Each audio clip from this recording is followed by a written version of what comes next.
আসসালামু আলাইকুম রহমতুল্লাহি ওবরাকাতুহু। মোহাম্মদ সাইফুল আত্তারি, দাওয়াত ইসলামীর ৩০ দিনের ইতেকাফের মুআল্লিম হিসেবে আলহামদুলিল্লাহ রত আছি। আলহামদুলিল্লাহ, এই দাওয়াত ইসলামীর ব্যবস্থাপনায় বাংলাদেশের শহর চট্টগ্রাম মাতারবাড়ি পাম হাউস মসজিদের মধ্যে ১ মাস ব্যাপী ইতেকাফের ব্যবস্থা করা হয়েছে। আলহামদুলিল্লাহ, আপনি শুনলে খুশি হবেন। এই ইতেকাফের মধ্যে চট্টগ্রামের বিভিন্ন স্থান থেকে আশিকানে রসুলগণ এসেছে ইতেকাফ করার জন্য।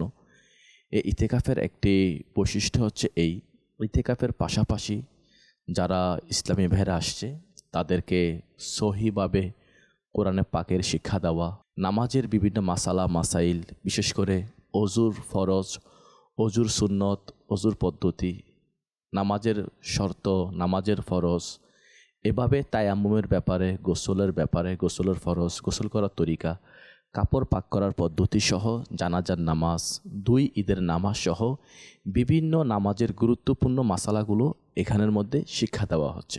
আলহামদুলিল্লাহ, এরই ধারাবাহিকতায় সুন্নতে মুবারাকা শিক্ষা দেওয়া হয়। বিভিন্ন দোয়া সমূহ, খাবারের দোয়া, ঘুমানোর দোয়া, সফরের দোয়া, এভাবে আরও অসংখ্য দোয়া এই ইতেকাফের মধ্যে যারা আসছে তাদেরকে শিক্ষা দেওয়া হয়। আল্লাহ পাক আমাদেরকে এই ইতেকাফের মধ্যে অংশগ্রহণ করা, অপরকে অংশগ্রহণ করানোর তৌফিক দান করুক। আমিন। বিজাহি খাতামিন নাবিয়িন সাল্লাল্লাহু আলাইহি ওয়াসাল্লাম।